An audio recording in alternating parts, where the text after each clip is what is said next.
Welcome to Military Combat Network. My name is Strakey. I'm a serving soldier in the British Army. If you're new to the channel, consider subscribing, and if you do enjoy this content, please give it a thumbs up and leave a comment. Okay, in today's reaction then, we're going to cover the Vietcong Booby traps. Okay, during the Vietnam War then, you had close to 75,000 people who got severely injured, and a further 23,000 plus got 100% disabled, and a lot of it was down to booby traps. Obviously, we're serving in the military myself. You know, we get a lot of lessons on IEDs, etc, etc, and myself being a counter IED instructor, I know a little bit about traps, etc, and explosives. Slightly off topic then, during the Afghan war then, that Taliban used to build a lot of IEDs with human feces and that. So for the people that didn't know that or don't know what this is all about, basically what they did is they built an IED, put a lot of human excrements in it to give you a nasty infection. So basically, if you step on a small IED, you lose a limb. From the added blast, then you've also got human feces going inside your, open wounds. You'd be able to get a nasty infection off that. So that's basically what the Viet Cong did. When they dug the holes and put their sharpened bamboo in there, they usually cover it with feces, human feces, to give you that added, nastiness, so to speak. So if you step on it, you get impaled. While you're getting impaled, you then get all that nasty stuff inside your wound, giving you a nasty infection afterwards. Okay, let's get into this reaction then and have a look at it. The Vietnam War. During the Vietnam War, most of the operations U.S. Armed Forces conducted against Viet Cong insurgents and the North Vietnamese Army took place deep in the jungles. As part of the South Vietnam pacifying program, General William Westmoreland, commander of the U.S. Army during the Vietnam War, applied the search and destroy tactic. The tactic included reconnaissance patrols deep in the insurgents' territory with the aim to find and eliminate their strong points. For the Americans and their allies, these missions were highly dangerous. As well as patrolling far away from their bases, soldiers were exposed to ambushes from an enemy that was well hidden and much better accustomed to fighting in the harsh environment of the jungle. However, the most terrifying threat to patrolling soldiers were booby traps. Booby traps were certainly one of the most notorious weapons of the Vietnam War, as they became an integral part of the war strategy of the Viet Cong and the NVA. They were used so often that they served as both defensive and offensive weapons. During the war, Viet Cong and NVA soldiers became highly experienced in making deadly contraptions that were responsible for the deaths of a great number of American soldiers. Booby traps were highly effective despite the fact that they were primitive and made using widely available materials such as bamboo, iron, mud, and coconuts. These devices were used to delay and disrupt the American forces and their allies. The threat of booby traps was often enough to slow any advance to a snail's pace, divert resources towards guard duty and clearance operations, inflict casualties, and damage equipment. When properly camouflaged, they were very difficult to detect, especially for soldiers exhausted by long and enduring patrols. Additionally, booby traps were often covered by snipers to trigger an ambush. Apart from being highly dangerous, booby traps were also used to psychologically sow fear among the enemy. Imagine that then, you're having to go out on patrol. Obviously, you're already under stress because you're going out, especially in the Vietnam War. It was a nasty war. A lot of people lost their lives on both sides. It was nasty. So basically, going out on patrol, you've got that stress, thinking you're going to come under contact, but also that added stress knowing there's booby traps out there somewhere. That's what the Americans were facing back then. Horrible.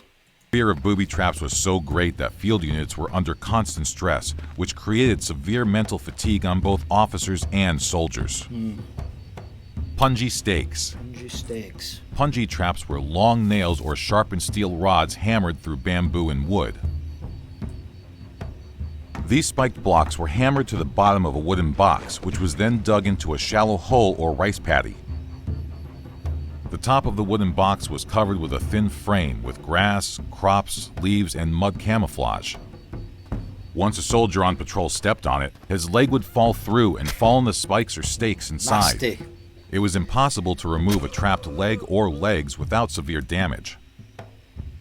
Spikes were often smeared with excrement, urine, or poison to cause an infection within the victim's wound.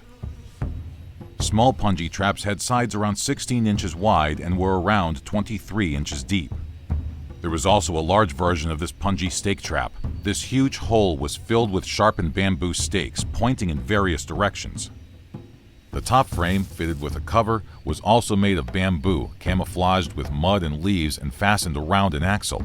If a soldier stepped on it, he would fall into the pit, and the top cover would turn on the axle to its previous position, covering the trap and waiting for a new victim to fall in. During periods of ceasefire, insurgents would lock the cover with a bamboo crossbeam. This was the most basic design for a Punji stake trap. Punji traps were laid wherever the enemy was likely to land with some force, such as stream banks, helicopter landing zones, or where they would take cover to escape gunfire, such as ditches, behind logs, or in long grass. Spike board. Spike boards consisted of a treadle board with one side covered in spikes.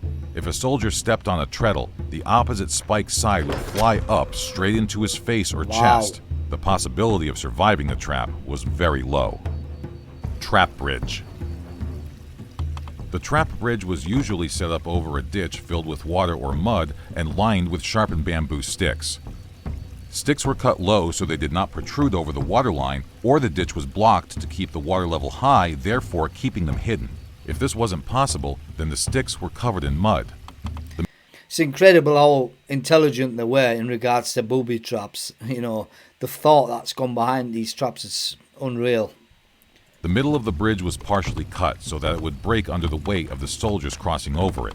Once the bridge broke down, all soldiers standing on it would fall on sharp bamboo sticks. Trap bridges were used to hinder the progress of search and clearing operations. Venus flytrap. Yeah, Venus flytrap. The Venus flytrap was another box trap. In the case of this trap, spikes were not hammered to the bottom of the box, but to its sides instead. Spikes were overlapped and pointed downwards. The injury would not be inflicted when the soldier's foot fell inside, but once he tried to get it out. Side closing trap. A side closing trap consisted of two wooden slats with spikes attached. Both slats were fastened to two guide rods made of iron and were tightened with heavy rubber bands. When a soldier dislodged the prop holding the slats apart, the slats would spring together, impaling his body.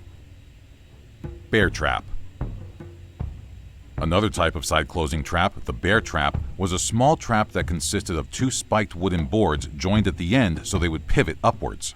Boards were placed in a shallow camouflaged hole. Once stepped on, the boards would strike the victim above his foot. This trap was a traditional one, used by locals for hunting bears. Tiger trap. Another hunting trap was the tiger trap. Unlike the bear trap, this one struck from above. The trap consisted of a large spike-studded board, suspended in a tree above the road or path and weighted with bricks and stones. The board was connected to a tripwire.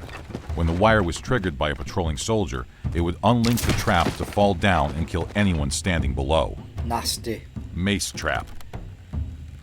Somewhat similar was the mace trap.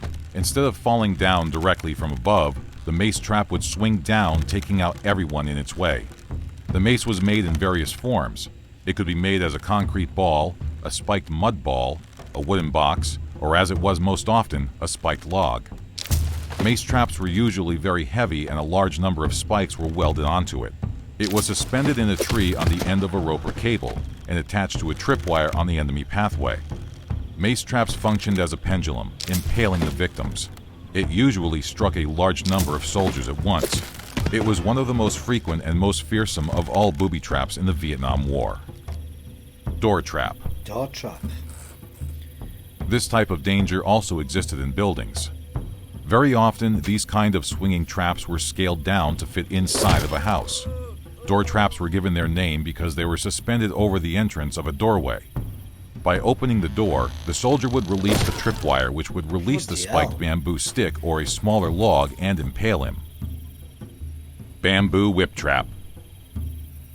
Another distinctive Vietnam War booby trap was the whip trap. The bamboo pole was bent and held in an arched position by a catch connected to a tripwire. Stepping on the tripwire would simply release the catch, forcing the bamboo pole into its original position, striking the victim in the chest or legs. There were versions with or without spikes attached to the pole. Whip traps could be positioned at different heights depending on the surroundings. With or without spikes, the whip trap was powerful enough to inflict heavy injuries. Snake pits. Snake pits were a special kind of animal booby trap that American soldiers were most afraid of. I have never heard of a snake trap before. This is going to be interesting because I imagine it's a pit full of snakes, you know, poisonous snakes. The Vietcong often carried bamboo green pit vipers in backpacks, so if the enemy would search inside these backpacks, they would be bitten. The same sort of vipers were used inside rat tunnels tied to bamboo sticks. Once the stick was moved, the viper would fall on the passing soldier and bite him. Those vipers were also tied up to tree branches at face level. After a couple of days, due to hanging without any food, they would strike anyone that came within their vicinity. These snakes were highly venomous. Although an exaggeration, American soldiers nicknamed them two-step snakes. Hornet Trap. Bloody hell, what type A of similar traps are but there? less aggressive trap was the Hornet Trap. Hives of hornets or bees were placed along the patrol route and covered with a piece of paper fashioned to a tripwire. Once the trap was triggered, it would release the insects to the misfortune of the enemy soldiers. Very often, this kind of trap was accompanied by Punji traps. Once attacked by the hornets, soldiers would panic and run away from the paved path straight into the hidden traps waiting for them. Arrow Trap. This was probably the most sophisticated non-explosive booby trap. It consisted of a long wooden board with a 3 feet long bamboo tube attached to it. Inside the tube was an arrow powered by a strong rubber band, which was attached to the catch at the bottom of the board. The catch was connected to a tripwire laid across the path. Arrow traps were placed at an angle at certain distances, so when a victim triggered the tripwire, he would release the catch, holding the rubber band, and send an arrow straight into his own torso. Bloody hell, that's Booby crazy. trap markers. The Viet Cong designed booby traps to hold back American soldiers on their search and destroy missions. However, these traps were equally dangerous to all soldiers who bumped into them.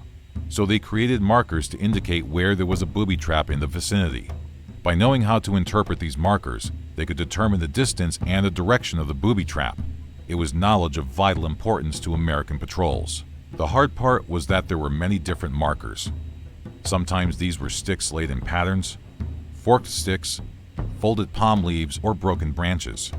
Bamboo tripods and bamboo rectangles laid on the ground were standard markers, but even though they were relatively large, they were still hard to notice. Soldiers on patrol had to pay attention to too many things around them to be fully focused on noticing these markers.